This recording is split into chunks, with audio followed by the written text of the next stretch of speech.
ایران کی جیت پر خوش ہونے والوں، یہ ویڈیو دیکھ کر آپ کی آنکھیں کھل جائیں گی اور آپ سوچنے پر مجبور ہو جائیں گے۔ آپ حیران رہ جائیں گے، پریشان رہ جائیں گے کہ کیا ایسا ہونے والا ہے۔ اس ویڈیو میں مفتی سلمان اظہری صاحب نے بہت بڑا خلاصہ کیا ہے ایران کو لے کر اور یہودیوں کو لے کر۔ کون سا بڑا خلاصہ کیا ہے ہم آپ کو اس ویڈیو میں دکھانے والے ہیں۔ جی ہاں پیارے عزیز دوستو، اور قیامت کی بہت بڑی نشانی مفتی سلمان اظہری صاحب نے بتا دی ہے، جو کہ بڑی تیزی کے ساتھ پوری ہو رہی ہے۔ سب سے پہلے آپ مفتی سلمان اظہری صاحب کی اس ویڈیو کو سن لیجئے، آپ پورا معاملہ سمجھ جائیں گے کہ آخر کیا ہونے والا ہے اور کیا ہو رہا ہے۔ تو چلیے سب سے پہلے اس ویڈیو کو دیکھ لیتے ہیں، اس کے بعد میں ہم کچھ بات کرتے ہیں۔ آج جس حالت میں ایران لڑ رہا ہے چند باتیں لوگوں کو خوش کر رہی ہیں۔ ایران نے اتنا ٹوکا، اتنا مارا، ہو سکتا ہے، لیکن ایران کی جو کیفیت ہوگی، 70,000 یہودی وہاں سے نکلیں گے اور دجال کی جماعت میں آئیں گے، تو اتنا لگتا ہے کہ غالباً ایران پر یہودیوں کا ایسا قبضہ ہوگا، تبھی تو وہاں 70,000 یہودی ہوں گے۔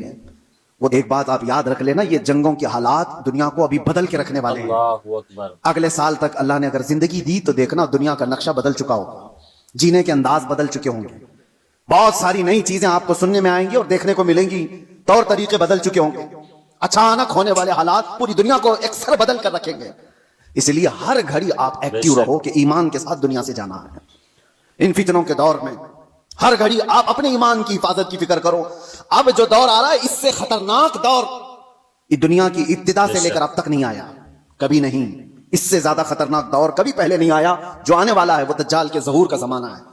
نبی اکرم صلی اللہ علیہ وسلم نے فرمایا، روئے زمین پر سب سے بڑا فتنہ ہوگا دنیا کا، اور نبی آخر الزمان خود دعا کرتے تھے اللہ کی بارگاہ میں کہ اللہ مجھے دجال کی فتنوں سے محفوظ رکھ۔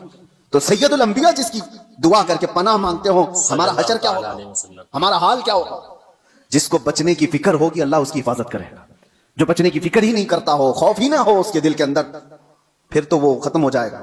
اب میں ایک اور حدیث بیان کر کے میرے اپنے موضوع کے سلسلے میں نے آج کیوں چھیڑا اس کو، ایران، امریکہ، اسرائیل، یہ دنیا میں ابھی سب کی زبانوں پر چل رہے جنگ کے حالات ہیں۔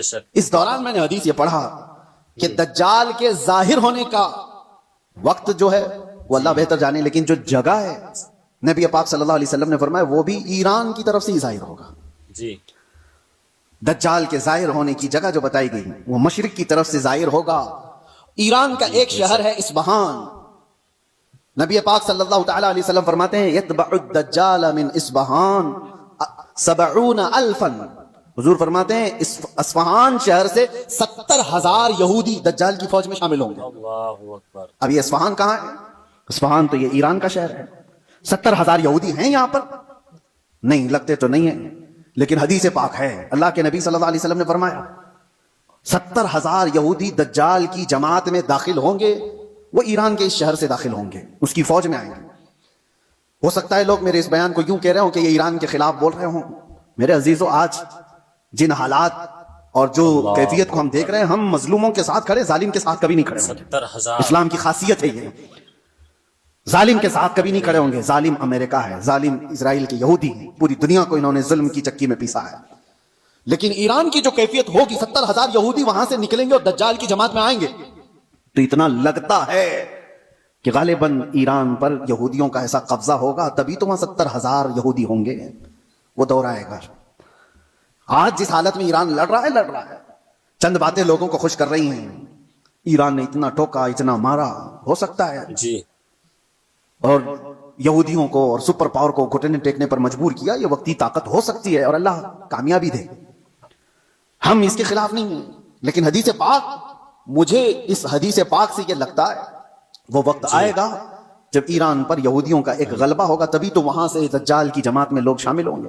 دوسری حدیث یہ بھی میں بتاؤں، امام مہدی جب ظاہر ہوں گے تو فرمایا گا امام مہدی کی جو فوج ہوگی وہ قسطنطنیہ کو فتح کرے گی۔ قسطنطنیہ کیا ہے؟ کانسٹنٹائن جس کو کہا جاتا ہے، یہ استنبول شہر ہے جو آج کا ترکی کا شہر۔ اب حدیث سنو، استنبول شہر کیوں فتح ہوگا؟ وہاں تو مسلمان ہیں۔ آج جو حالات ہیں استنبول میں، اذانوں کی آوازیں گونج رہی ہیں، لوگ نماز پڑھ رہے ہیں، پھر امام مہدی کیوں فتح کریں گے؟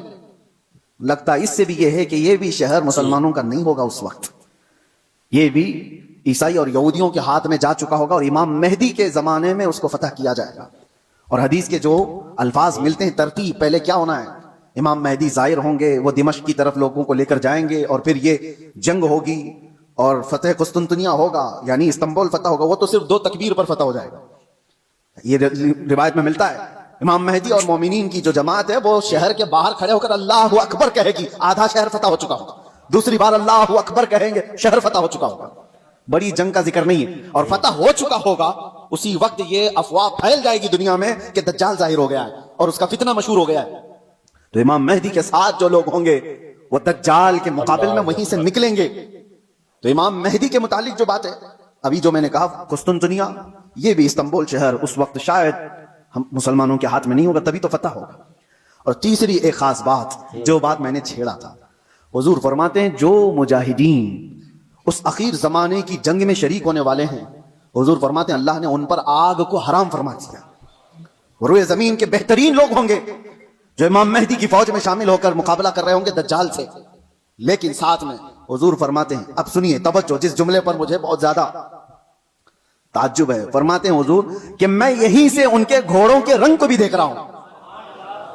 نبی پاک صلی اللہ تعالیٰ علیہ وسلم مخبر صادق ہیں، وہ غیب کی خبر جانتے ہیں، بعد کے حالات دیکھ رہے ہیں، اللہ نے ان کو علم عطا کیا. یہ سب اپنی جگہ پر، یہ ہمارا عقیدہ ہے. لیکن اس جملے پر توجہ کرے، کیا اس زمانے کی فوج گھوڑے پر بیٹھی ہوگی؟ حضور فرمانے میں ان کے گھوڑوں کا رنگ دیکھ رہا ہوں. تو اسی حدیث سے مجھے یہ کہنا پڑا شاید دنیا جہاں سے شروع ہوئی تھی وہیں سے واپس آ جائے گی. دور ایسا آ جائے گا کہ جہاں سے دنیا شروع ہوئی تھی وہ گھوڑ سواری تھی، سواریاں تھیں. لڑائی کے دور بھی تلواروں کے تھے، نیزے اور بھالے کے تھے، میزائل اور یہ سارے جیٹ طیارے نہیں تھے. اسی لیے ایک مشہور سائنسدان آئنسٹائن کی بات میں کوئی اپنے حوالے کے لیے یا میری تائید کے لیے نقل نہیں کر رہا ہوں، لیکن مشہور ہے زمانے میں. اس نے کہا تھا 3rd ورلڈ وار کیسے ہوگی یہ مجھے پتا نہیں، لیکن 4th ورلڈ وار ہوگی تو لکڑیوں سے لڑی جائے گی. تو اس سے پوچھا گیا ایسا کیوں؟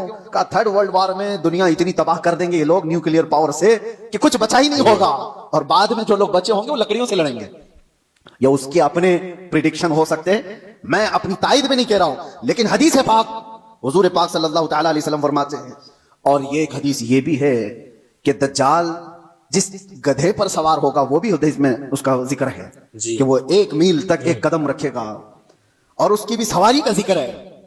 اب وہ کون سی سواری ہے اس کا ذکر آیا ہے حدیثوں میں. تو ہم حدیث کے ظاہری معنی کو بھی دیکھتے ہیں، اور ہو سکتا ہے اس کا باطنی کوئی اور معنی ہو، لیکن جب تک حدیث ظاہر میں سمجھ میں آتی ہے اسی پر ہم عمل کرتے ہیں.